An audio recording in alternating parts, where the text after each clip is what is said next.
Hi everyone. Many of you might be concerned about what's it like to take the COVID vaccine and the side effects you might be experiencing. I'm here to share my personal experience.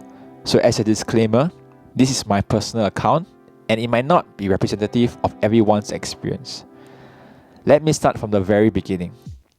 I'd received an SMS from the Ministry of Health on 8 April. It informed me to click on a link to book my preferred day and time for both dosages of the vaccine. Do make sure that the link has a .gov.sg in it. There have been scammers who sent a similar message with a different link. So make sure that there's a .gov.sg before clicking on the link. My first dose was on 20th April. I arrived slightly earlier than my time slot, so I had to wait at a holding area with seats that are a meter apart from each other. At my time slot, they ushered the group into the main vaccination area. There are 4 sections to the vaccination area. Firstly, you have to do a safe entry, after which you're given a bottle of water and a booklet that explains more details about the vaccine and frequently asked questions. The booklet informed me that the vaccine that I'll be taking is manufactured by Moderna. If you want to know whether Moderna is safe, please stay to the end of the video where I will share more about it. So after completing my safe entry, they usher you to the second section of the vaccination area, which is the registration booth. The staff there will ask some questions to verify your identity, such as your name and NRIC, and after which they'll ask you questions to check whether you're medically fit to take the vaccine. A bit of self-disclosure, I have a chronic condition called ankylosing spondylitis. It's a type of rheumatoid arthritis that requires me to take my medications daily. When I shared this with the registration staff, they assured me that this vaccine does not interfere with my medications. The third section of the vaccination area is a place where they will administer the vaccine. They will ask you which arm will you want to be injected. My recommendation is to choose your non-master arm. That means if you're right-handed, choose your left arm to be injected. Or if you're left-handed, choose your right arm to be injected instead. If you're wondering about the size of the needle, the size is actually smaller than those used during a blood test. So after administering the vaccine, they will remind you to monitor yourself for side effects over the next few days. I'll share more about my side effects later on in the video. At the last section of the vaccination area is the monitoring area. You'll be monitored for 30 minutes for any adverse side effects before leaving the place. So after 30 minutes, your name will be called to the counter where they will hand you a vaccination card, and surprisingly, they also gave out a free box of disposable masks. I did not feel any side effects immediately after receiving my first dose. But after a few hours later, the injected area felt tender and I was aching.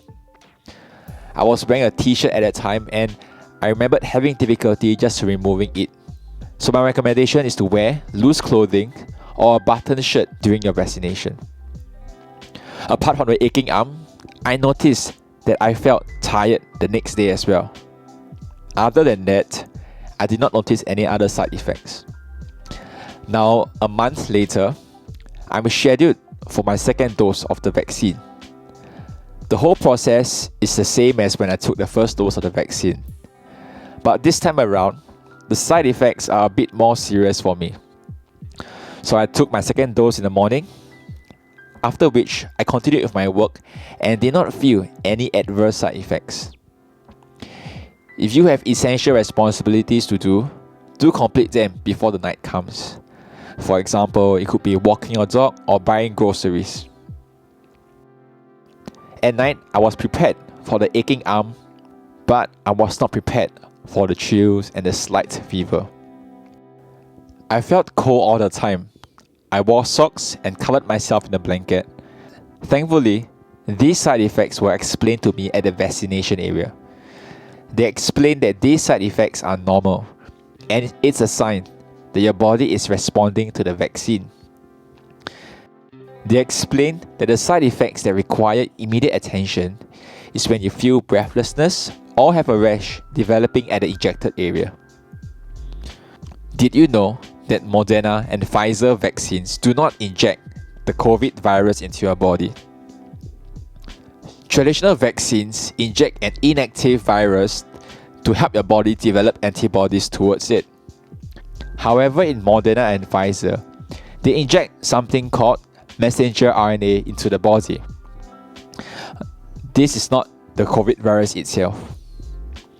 I don't know the science behind it, but what I understand from the sources is that this mRNA teaches the body to develop antibodies against the vaccine. Yes, so the Moderna and Pfizer vaccines are safe for the body. So back to my story. I felt chills at night and had a slight fever. But after taking some paracetamol, my body was soon back to normal. I managed to sleep well that night.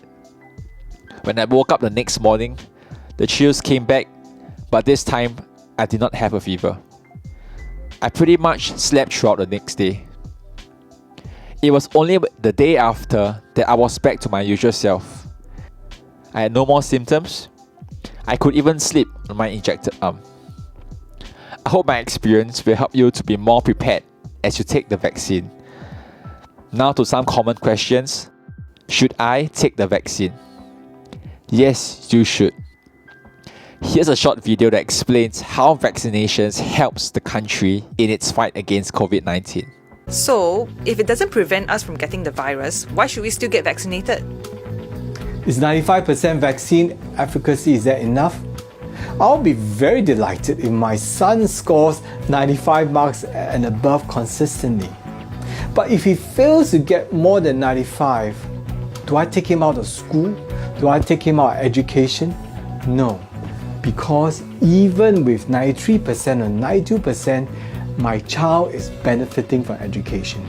And indeed, even 92, 93% when we're mutants, the country, yourself, is benefiting from the vaccination. We benefit from a severe illness, become a moderate illness, from moderate illness, become a mild illness, now illness and none. The other way of looking at it is, my son, instead of getting a bad failure, is going to end up with a good pass. Perhaps not excellent, but a good pass is nonetheless great.